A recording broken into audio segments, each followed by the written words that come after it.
अजित पवारांकडे गेलो, अजित पवार म्हणले कुठल्या तोंडाने म्हणले निधी मागताय तुम्ही, 31,000 राजू खरे निवडून आलाय म्हणले, 31,000 तुमचा आमदार पडलाय म्हणले. त्यामुळे त्यांनी ओळखलं की आता आपली काही पत नाही म्हणले.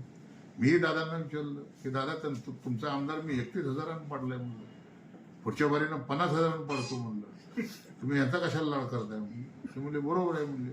म्हणून उमेश दादाला जिल्हाध्यक्ष केला. आता राष्ट्रवादीची तर उमेश दादाकडे गेलेले, मी इथं आमदार आहे. मग त्यांनी ओळखलं असं. आणि आता दोन्ही पक्ष एक झालेले आहेत. आमची पवार साहेबांनी अजितदादांची युती झालेली आहे. कारण पुणे आणि पिंपरी चिंचवडमध्ये ते निवडणूक एकत्र लढले, आम्ही सोलापूर जिल्ह्यामध्ये निवडणूक एकत्र लढलो. आणि आतली गोष्ट मला सांगतो की आमची बारामतीला गेल्या आठवड्यात बैठक झाली. त्यावेळेला अजितदादांपेक्षा आमच्या जिल्ह्यातले 4 आमदार आणि खासदार धैर्यशील मोहिते पाटील आणि 2 जिल्हाध्यक्ष, एक आपले तुतारीचे जिल्हाध्यक्ष आणि आपले यांचे उमेशदादा घड्याळचे जिल्हाध्यक्ष, अशा आमची 2.25 तास मिटिंग झाली.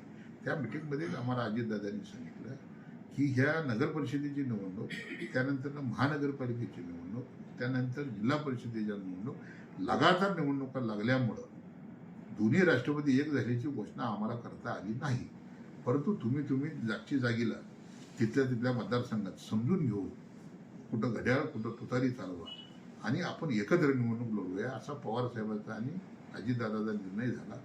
आता ह्या निवडणुकीच्या निकालानंतरनं अधिकृतपणे पवार परिवारातून घोषणा होईल आणि तुतारी आणि आमचा पक्ष हा मर्ज होईल दादांच्या पक्षामध्ये आणि आम्ही सत्ताधारी पक्षाचे आमदार होणार.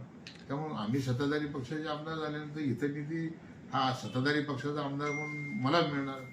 शिवाय मी एकनाथ शिंदे साहेबाचा खास माणूस आहे. त्यामुळे दूध पित असताना दुधात तूप बी पडणार आहे. मग ह्यांना काय मिळणार आहे? त्यामुळे ह्यांना काय मिळणार नाही. इथं मतदारसंघात विकास करू शकणार नाही. ह्यांना निधीच नाही ना. ह्यांना कोण निधी देते? नगरपालिका आमच्या ताब्यात. उद्या जिल्हा परिषद पंचायत समितीच्या 7 तारखेला निकाल आहे का तुम्ही? खास निकाल ऐकल्यानंतर संध्याकाळी माझी तुम्ही मुलाखत घ्या. ह्यांचा दारुण पराभव करून ह्यांचा टांगा कसा पलटी करतो बघा. घोडं एकीकडे जाईल आणि टांगा एकीकडे जाईल, अशा पद्धतीने राजन पाटलाचा पराभव करणार.